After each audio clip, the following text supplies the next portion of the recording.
So we're just gonna clean that up real quick because I don't really know why, but I felt it was important to explain Fry's thing about the comic Oedipal situation. Yeah. Are your PowerPoints going to be online? Yeah, don't count on them though, because I'm not doing a PowerPoint for every class. But yeah, I'll put them up. We're having one today for part of it, but that's actually a novel thing. Maybe I'll end up doing one for every class, but I don't think so. It's not as fun as it looks. Okay. Did we talk about the allegory of the banana peel? No. Okay. So this is the best way to explain the comic sequence that Fry's talking about. Fry didn't invent this. This is all over the place. I think the earliest I've seen it clearly articulated is actually in the German idealist philosopher Hegel. Anyone read Hegel? No, he's a hoot. You should read him in your spare time. But anyway, so the banana peel slip is another one of those universally comic things, right? So you've got a picture like a really super cool oiled up frat boy in a tank top strutting. Banana peel.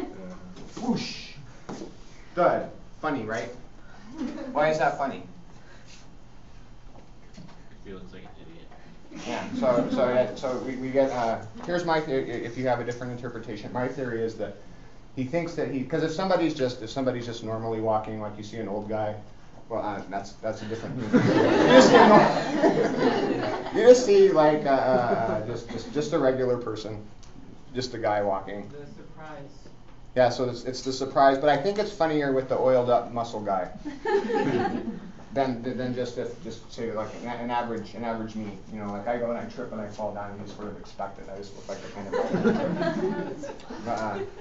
of. The theory goes that because the fenders of comedy throughout the ages of comic theorism started with Aristotle, by the way. No, I guess Plato had a little bit on it. But anywho, they're saying it's okay to laugh at folly, right? So if you laugh at an old guy falling down, then you're kind of a jerk. But if you laugh at the big oiled up guy falling down, it's okay because he's vain, right? So he thinks he's better than us. He thinks he's above being human, and then so this is the logic of satire. Is just but it turns out he's just as big of a jackass as the rest of us, right? Maybe I shouldn't say jackass with that thing on. Oh well. But so you know we laugh and that's satire, you know, like when a really demure pretty Southern belle farts. It's the same kind of thing, right? No. All right, but but we plug that into the Shakespearean / Fry program. That's the tragic fall, right? And then if you think about it, it's like, yeah, what's the like if you just generally speaking, don't think about it too hard because it doesn't really work for Oedipus or Antigone, which we said but usually the tragic fall happens because of hubris, right? Have you heard of that? Mm-hmm. Right. Yeah, so you think that you're so cool, and that inevitably is going to lead you to the fall, the Icarus thing, right? Anybody know Icarus? Okay. Anybody not know Icarus? All right, quick, Icarus. Someone. Yeah. He built a pair of wax wings and wanted to fly to the sun like a god. And he got too close, the wings melted, and he plummeted down to Earth. And died. Yes, well, yeah, naturally. It's funny because he fell because it was satire. But what we're looking for here, so the extra twist that makes it a comedy would be that. So we've got our oiled up frat boy on the ground. Gets up, looks around. So and that's the comic. That's the proper comedy, right? That brings us like past the tragedy, past the satire, to the comedy, and it's sort of the affirmation of stupidity that certain people in the front row don't like. I'm sorry, I won't. so that's the so it turns out what really makes him just like us and what we can really relate to in our higher comic selves is that we all sort of have that in us, supposedly. But like if you look at it as being less of a jackass and more of just like refusing to sort of submit to your degraded just human place in the universe, people find this affirming. And then so this moves to the logic of the, so you see how, so Fry takes this banana peel sequence and then he elevates it to the spiritual. And then so it was you, right? You were sitting over there last time. You accused Fry of No, Pinker. No. You accused Pinker of something too, but Yeah, okay. But you said that he was describing the Eucharist and he was talking about the cannibal resurrection ceremony, right? So in Fry's reading, he just mentions it elsewhere in a published lecture. He never actually says it in his that I found, but he reads the Passion of Christ as a comedy in the same way. Can we see how maybe that would work? Okay, so you've got this guy claiming he's the Son of God, saying he's better than everybody. I guess he didn't really claim, but the word on the street is this is the Son of God. Did he ever call himself the Son? I don't remember. No. Horrible theologian. And so he's going around and then gets his tragic fall. I mean, it's really like a satire. It works like a medieval mystery play. He gets put up on the cross. Everybody's making fun of him. He has a sign that says King of the Jews. Obviously, this is not meant as an affirmation thing. They're all making fun of him. Ha ha! You thought you were the Son of God. Look at you now. And then that's his tragic fall. But then guess what? Right? Turns out he really was the Son of God. Bounces up, resurrected, and so the whole the Christian and that's the Christian comedy that Fry will talk about. Yeah. So then is him ascending to heaven kind of like the green world, and then coming back? I guess technically the green world would be on the cross by the sequence. So you see how these things break down. That's It's a pleasant green well world. as Samuel Beckett's Nell says, nothing's funnier than suffering. So maybe, yeah. Does that mean the tragic fall can be willing? That's a good question, and we're gonna look at that, especially when we get to Othello and Macbeth, and really we're gonna see a lot of that. That there seems to be some sort of impulse to purposefully fall, but that's a subtlety that we don't have to deal with just yet. But good observation. What's the yeah, I guess it was anywho. So that's the and then so Fry, to avoid controversy, and you figure he's writing in the 40s, 50s, and 60s. Like people would get upset if he was first of all calling, like Freud called the Eucharist ceremony quasi-cannibalistic, and he really got raked over the coals for it. So not everybody was doing that. I'm not going to go too much into this because I don't want to go over it again today. Yeah, we'll do that today. Okay, the comic Oedipal situation. Just want to do this real quick. So what is a not comic Oedipal situation? Well, what's an Oedipal situation? I know we've got some psychology majors in here.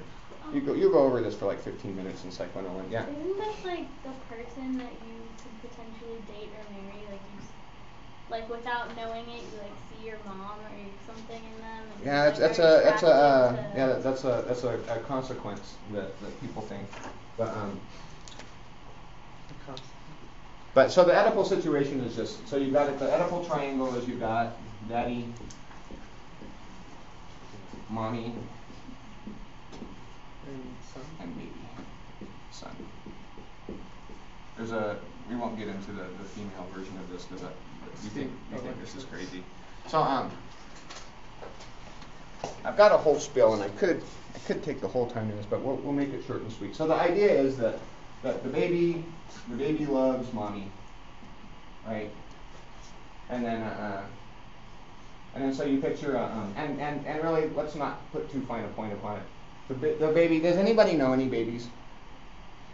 How baby's baby? Yeah, like we'll say pre-near, like like between like 1 and 3 months, or 1 and 6 months rather. Yeah. Okay, so these guys are. Some people think they're cute. I think they're atrocious looking.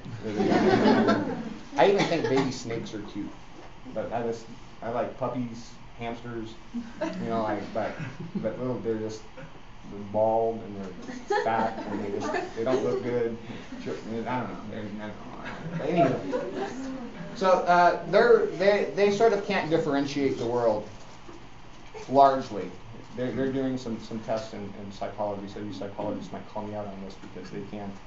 But largely, they don't really have a sense of like you and me, and it's just sort of, when they cry, it's not, I really would like some extra salt on this, it's like, no, it's general discomfort, and then they sort of get a sense of mom, but like anybody that takes care of them, they sort of get the same response too. And so mommy's really an object, the baby doesn't love mommy because of all the baby respects everything that mommy's been through, and just thinks she's a great person. It's sort of this source of you get to be held. So you figure like this is like the ultimate in hedonism, right? So you picture yourself a baby. So you're sitting there nursing, laying on this nice pillow, getting food from it, while being completely encased in a nice warm hug. And then the ultimate would be to poop at the same time. And then you're living the life, man. Like this. So this is exactly what's going on. So you picture this, and then you go into the mythology of it. You picture this is exactly what the baby's doing. And then but this is we're getting a little bit older now. This has been going on for a while, and the baby's getting a little bit older. And then so this is in the Freudian scenario. Then daddy comes home from a long, hard day's work, and he's feeling kind of grumpy. And he's just kind of stomping around the house. And has anybody ever been in a bad mood and seen like a happy person? So this is what, so daddy was going, hi honey, I was working. Oh, don't tell me about it. And looks at the baby, and the baby's like, you know what?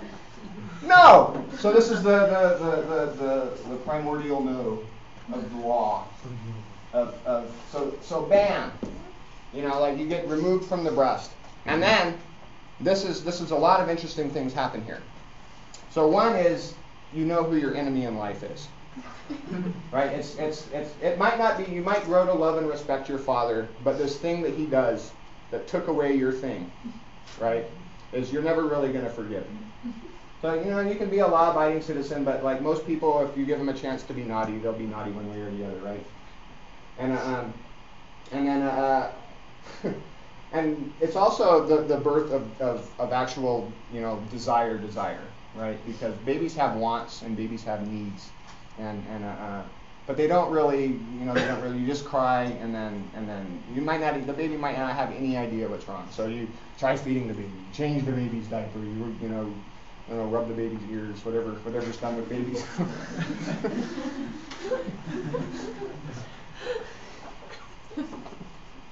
Yeah. Don't let me hold your baby. But now it's like with this no, right? And this is for Freud, and so it may well be wrong, for all I know. But this is now. The baby knows what it wants because it was taken away, and like that's the thing. So it's the object par excellence in the scenario is the breast, but it's just the thing that's taken away, right? So this is why Freud said that you've got this sexual desire for his mother, and when he formulated the Oedipal complex, he was still on the theory that the only motivating factor in human behavior was sexual, right? He later abandoned that. But at this time, so the idea was that this desire for the all pleasure-giving object was essentially sexual. So this is why you get the idea that, you secretly want to sleep with your mother or whatever. Yeah. I didn't know he later abandoned the idea that sex was the primary thing. Are you trained in cognitive psychology by any chance? Yeah. Yeah, because nobody, you just dismiss Freud with that, but yeah. But what did he? Well, first he encompassed. We'll talk. Okay. I don't want to turn this into a Freud class. Freud. What are you gonna do? So But so in the another big criticism of the Oedipal complex, and so everybody dismisses it. I really don't want to have sex with my mom, and I don't think most people do, but maybe I don't know. I'm gonna look stupid someday maybe, but the idea of successfully traversing the Oedipal complex is so you've got this bunched up, and so the infantile Oedipal complex that you need to get through is that you equate daddy with law. And so you kind of hate but want to be, because you want to be that, but at the same time you hate that. So you're really in this this ambivalent situation, right? And then you want mommy and the object, but you also want to consume mommy because that was your source of food. And then you really kind of never forgave her because later you figure out that these two characters have something going on the side, and that's not cool. And but to see, that's why I lost my basketball scholarship right there. I think I have another one. Please. Technical difficulties. So, any questions? Okay, good. So the idea is that if you traverse this, the baby becomes a well-adjusted adult. So we gotta put this. We've got envies, loves, hates all at the same time. Loves, wants, and resents. So, and then mommy becomes wifey, and daddy becomes law. And that's so translating the Oedipal scenario into this scenario is what happens to the normally to normal boys apparently. And then so he said that like if the well-adjusted adult didn't so like in his thing would be like so the diagnosis of one possible diagnosis that he had about 50 different versions of this, but one of them for like being if you're homosexual, it means that this somehow got confused coming up or whatever, or like you want to stay a baby and you're one of those guys that likes to wear diapers and an octomom do something on that anyway. Yeah, so that's the normal situation, and you're supposed to sort of respect the law, and you're supposed to love and sublimate your aggression toward the wifey, and so that's the well-adjusted. But things go wrong, like if you don't sublimate the aggression and the cannibal thing goes on there, then there's your sadistic attitude toward women, or does this make sense? Mm-hmm. Okay. Marvelous. And blah blah blah. That's not important.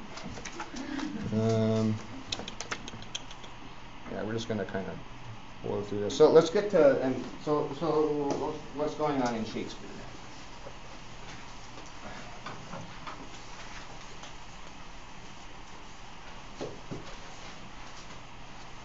So I remember when Shakespeare went back in time, he had read and dismissed Freud before he started writing his plays. Because remember, he's from 400 years in the future from now, and he read the whole library.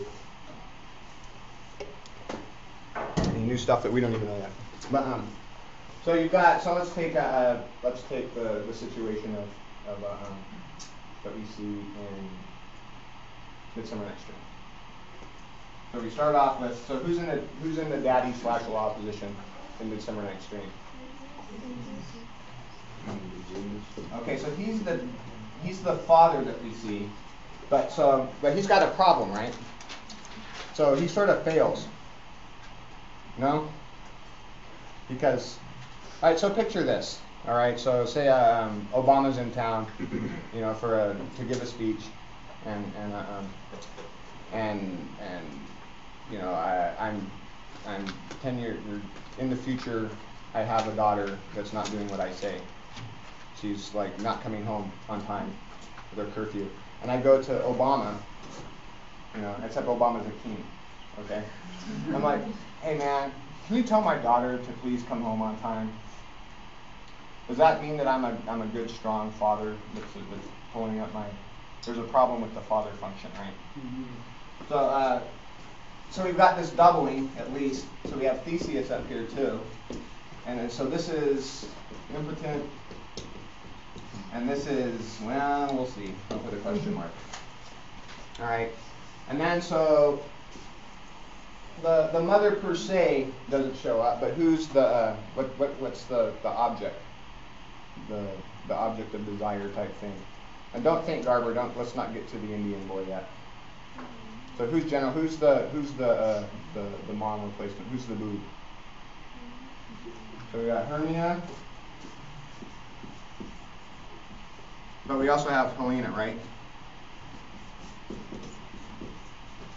And then, so let's leave the fairies out of this for now, because that gets really complicated. And then, so who's the baby then? Yeah.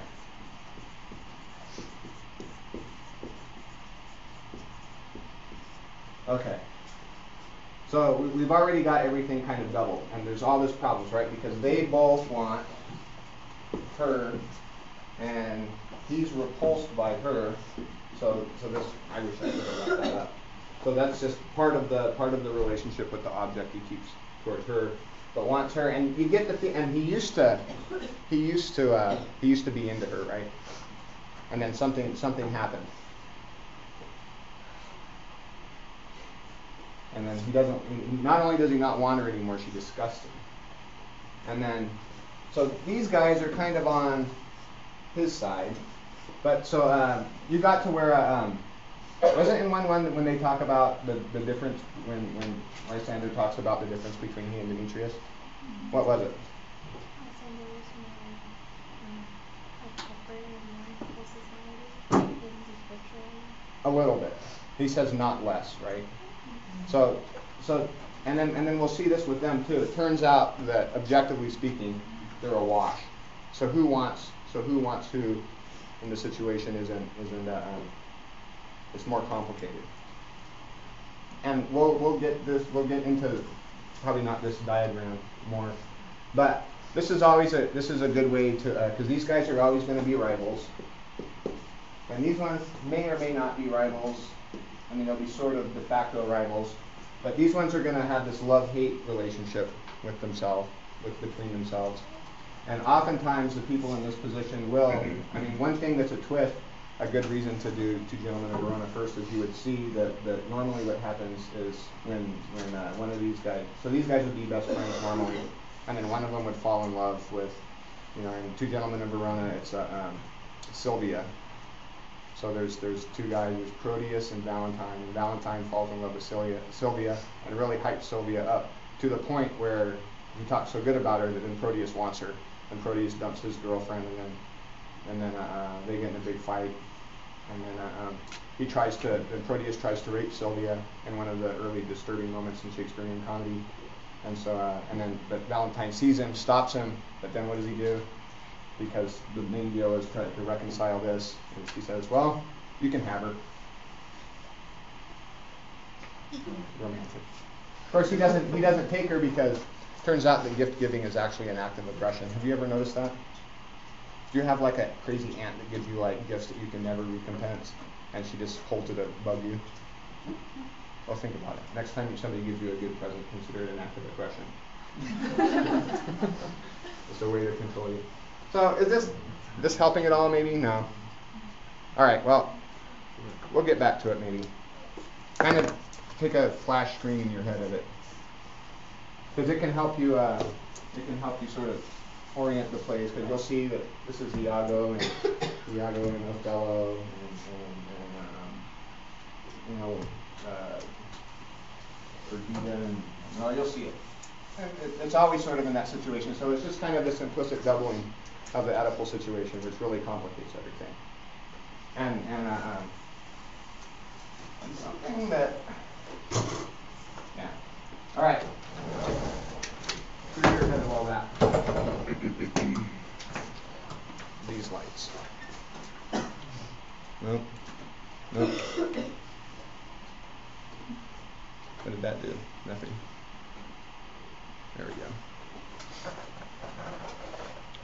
So we do have another PowerPoint today.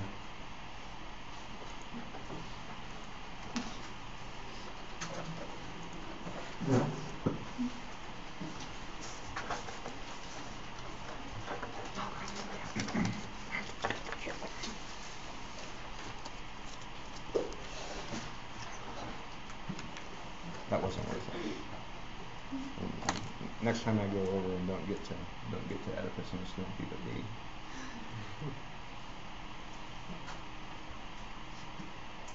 I guess the last thing I want to say is that the comic Oedipus situation is a funny thing because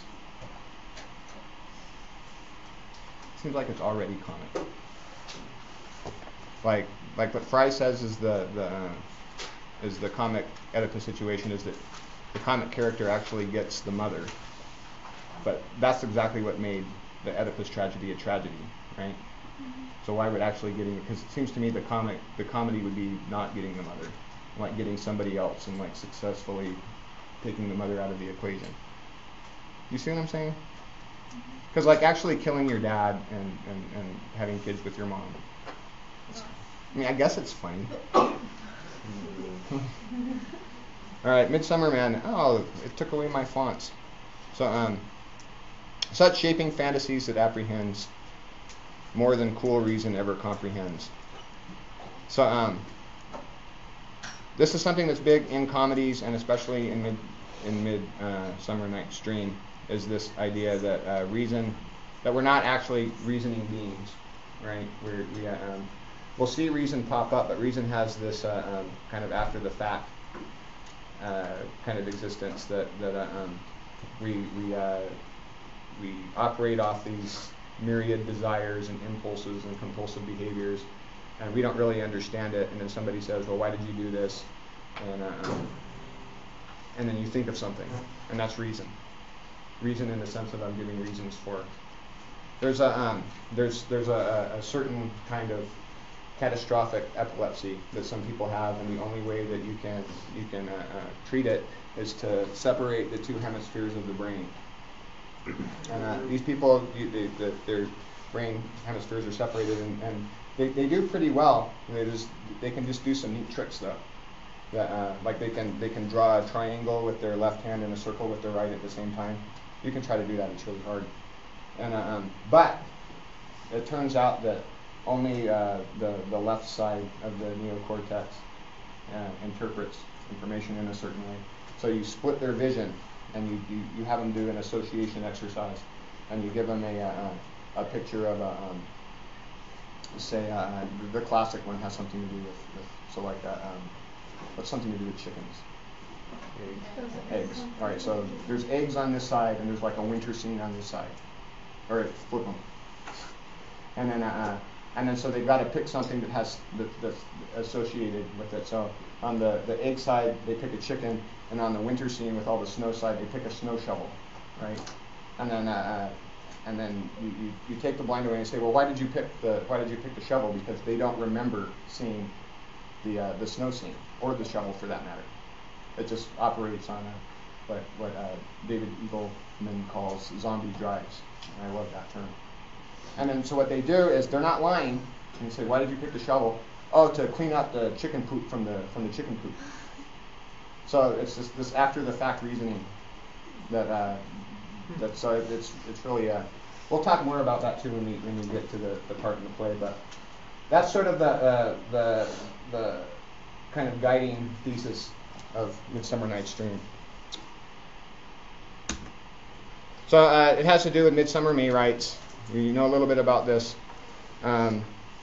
They're from, we kind of got to blow through this, unfortunately, from Christian pagan rites, Wicca witches. Any Wicca witches in here? I know one. Are they a treat? Yeah, they're interesting. Yeah. And neo-pagans, I love seeing that on people's Facebook profiles. So they're still big in Northern Europe, right? In Scandinavia, it's still the second biggest holiday after, guess, Christmas, right? And then you're going to start seeing and then of course Maine was big targets of Protestant reform. One of the big Puritans said that Satan presided at these things. I mean, there were pagan rites. I mean, but the same people were against Maine and the theater, and I guess that's the significant thing. And the central ornament was the maypole, and I put "yup" in parentheses. So this obviously has a lot of similar things. It's not necessarily a direct descendant of Dionysia, but it's the same logic, right? Down to the maypole. And then there's this other tradition that Midsummer Night Dream draws on. It's the Lord of Misrule, and there was a Lord of Misrule at a lot of the Midsummer rites, but it was also just sort of some taverns just did it every Sunday for drinking. You would just you'd just get some guy, usually some kind of big jolly fat buffoon, and dress him up in really bright clothes, and he'd go around and get really drunk and tell everybody to disobey the law. Again, it's just it's misrule, so it's the opposite of law. And I would love to tie this to the Oedipal thing again, but it's not really important. Robin King, so he's called Robin or King of May would be his things. But then something that both Mary and Elizabeth did was discontinue the court version of the Lord of Misrule, because even Henry VIII had these parties where they would just get some ding dong and dress him up and make him the Lord of Misrule, and King Henry VIII had to do whatever this guy said. It was just some ding dong, just off the street, and so it was really important, I guess. But the world kept turning. I don't think he did. I think that it was just one of those things that you just don't do that. Like you can't, like the Romans in Saturnalia, like your slave would hit you in the head with tomatoes, and it was just unheard of. You just don't punish him for it. It's just not cool. So what they did was they still wanted the ceremonies, but what they did was sort of stand off the side and watch, and it slowly. So it would be that it would start off with just the party would be there, but the queen's no longer participating in it. But it's still going on, but the queen's just this. But it gets smaller and smaller, and then the queen's high advisors don't want to partake.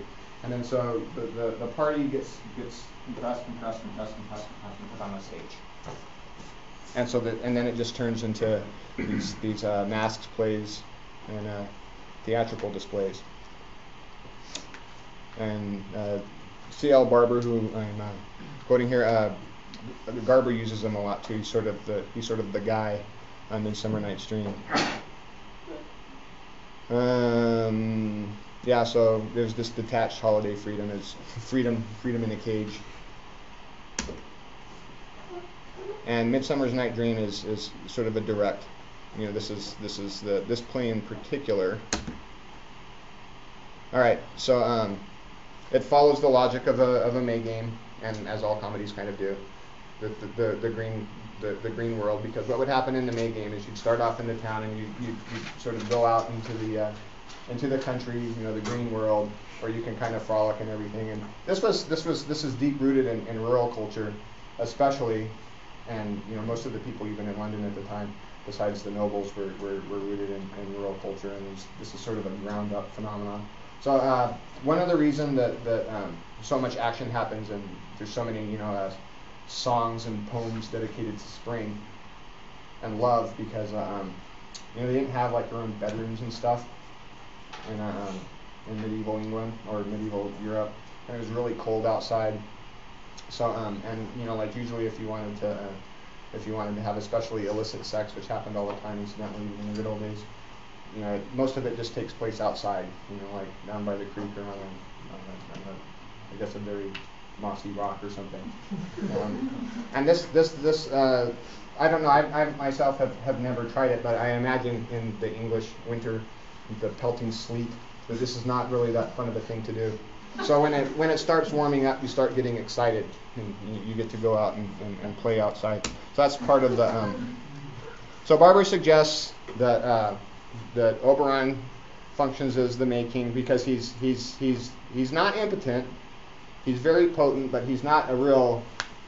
He's kind of an anti-Theseus, you know. He's not into the law. He's got his law, but it's this arbitrary, wanton, obscene law.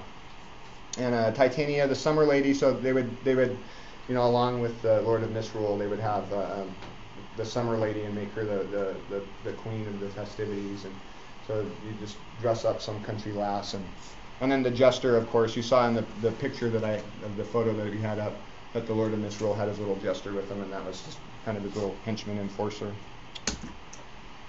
So, and then you'll see in the play that Theseus and Hippolyta kind of take the role of the royalty that would be watching the actual game. And so, like Barber says, this is I think exactly right. The play happens for them rather than to them. So even though they're not really watching the shenanigans, you know, directly, they sort of are. And then when from the play, you'll see that they actually really are. That's kind of important. Pay attention to that. Was that clear? If that's not clear, say that, because I want to make that clear. Okay, so Theseus and Hippolyta they don't really partake in the action. They have the role that the nobility would have watching the slightly lower people actually enact the rites of May. So they're sort of they're halfway in between where we're sitting and the people that are actually affected in the play. Yeah, so in a sense, Midsummer Night's Dream stages the staging of an authentic May rite, as would have been how the highest classes partook. So it's a staging of a staging, which is kind of hip. We'll get more into that later. Just some fun facts about Midsummer Night's Dream. It wasn't probably the same, you know, it wasn't at the theater that they showed it. It was probably just commissioned for a noble wedding. So it was really about a party, and just like the whole thing is really for a wedding party in the play, it really was for a wedding party. So there's lost fairy songs and dances to it. The casting for this production exceeded what the acting troupe would be able to do. And Peace Blossom and Cobweb and all them were probably just kids of the nobles. And Queen Elizabeth probably was watching the first performance. And we've already into that. So some sources. It's famously one of Shakespeare's few original plots. There's no direct major source. The other ones are Love's Labour's Lost, Merry Wives of Windsor, and The Tempest. Maybe write that down.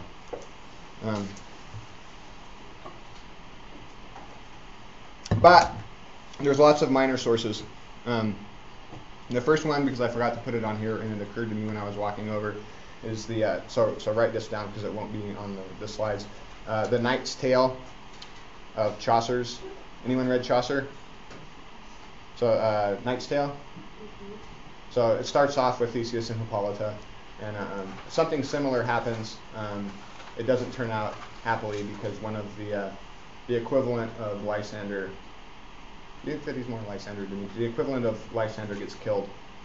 Well, he was going to marry the girl that they both wanted, but then he dies, and then so the other one gets her, and then it's a big happy ending anyway because this girl is so awesome that she doesn't care if the person she's going to get married to dies, so long as somebody else replaces her. But this one is this wonderful Latin novel called The Golden Ass, and has anyone read The Golden Ass? If you have, you get an A already and you can go home and never see me again. You just get an A in your transcript. Alright, oh well. This close. a lot of things happen in the golden ass, but this guy just accidentally turns himself into an ass, and it's just sort of his adventures.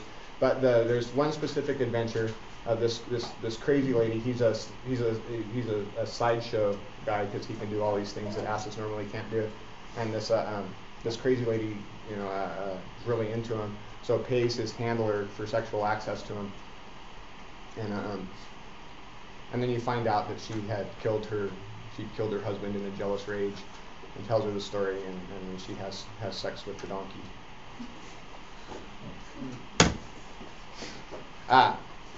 And then the names and a lot of the fairy action comes right out of Sir Edmund Spenser's The Shepherd's Calendar, and lots of Ovid references.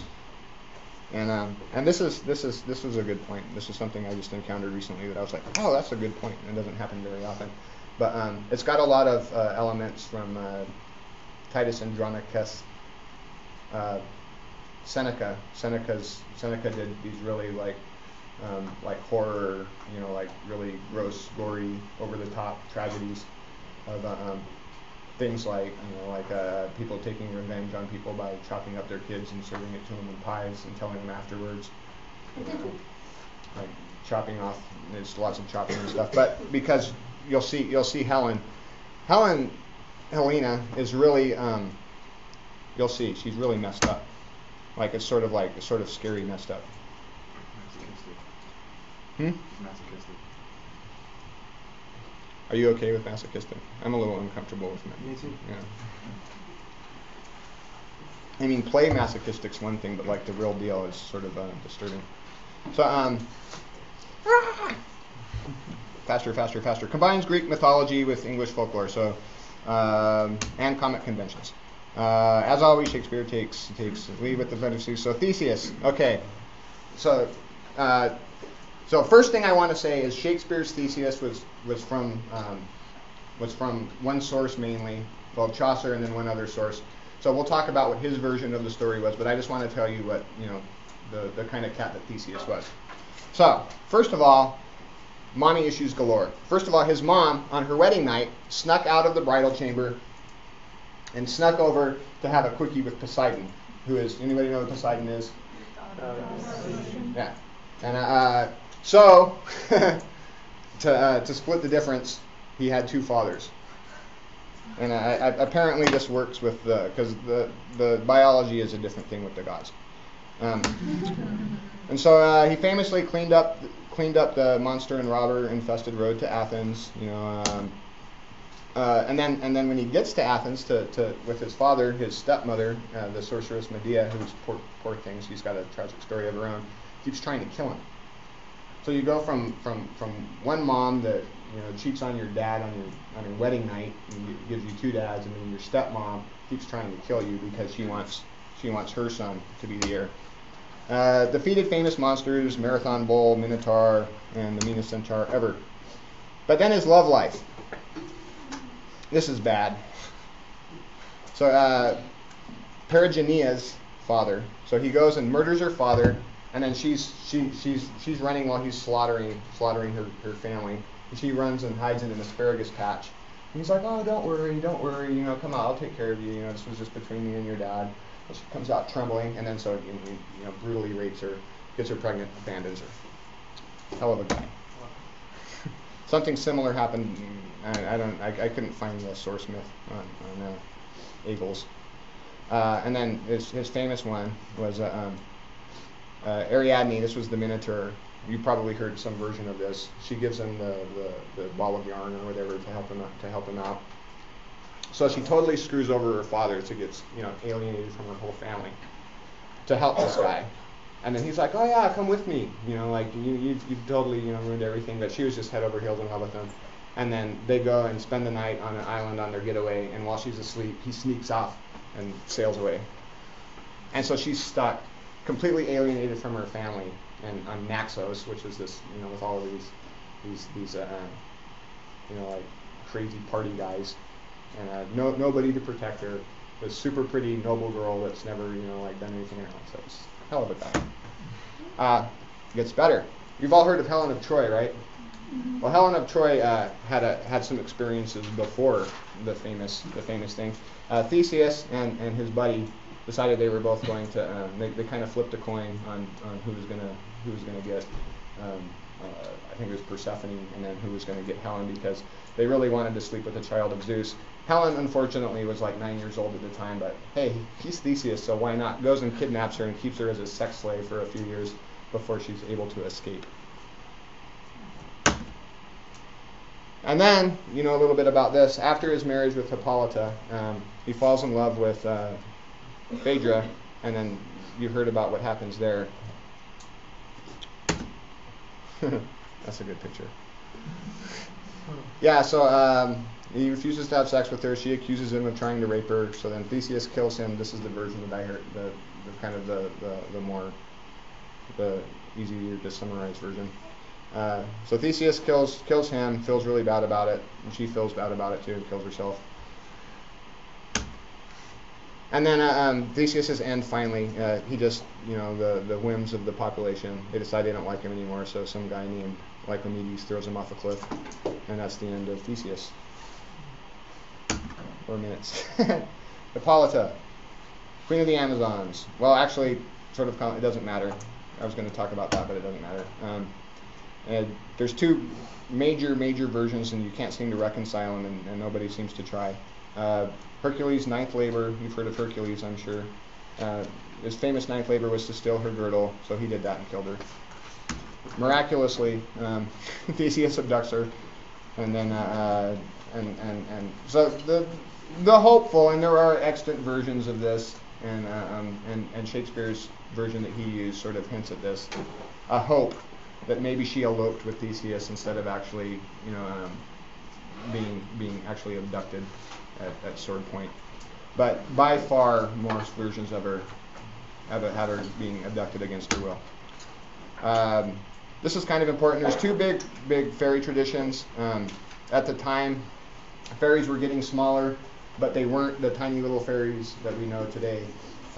They were either big and scary and mean and associated with witches and satanic rituals, or they were like little Chuckies, about this big. But they were bad and they were scary. Changelings. This was the main activity of fairies. They would any disfigured or developmentally disabled child was attributed to being an effect of the real child getting stolen by the fairies and given this other one. And I read an interesting study that probably about the same proportion of people believed in fairies then as now. A lot of people believe in fairies. Do you guys believe in fairies? If you do, if you've got a sincere and deep-held belief in fairies, I'm sorry, I'm going to kind of make fun of it. Not really. I respect people's belief in fairies. Oberon was adopted into English literature about a French song about a dwarfish magician. Allegedly, he was the child of Morgan Le Fay. You know Morgan Le Fay? And Julius Caesar. Titania, she's kind of a new character in things. She's the mother of Spenser's famous fairy queen.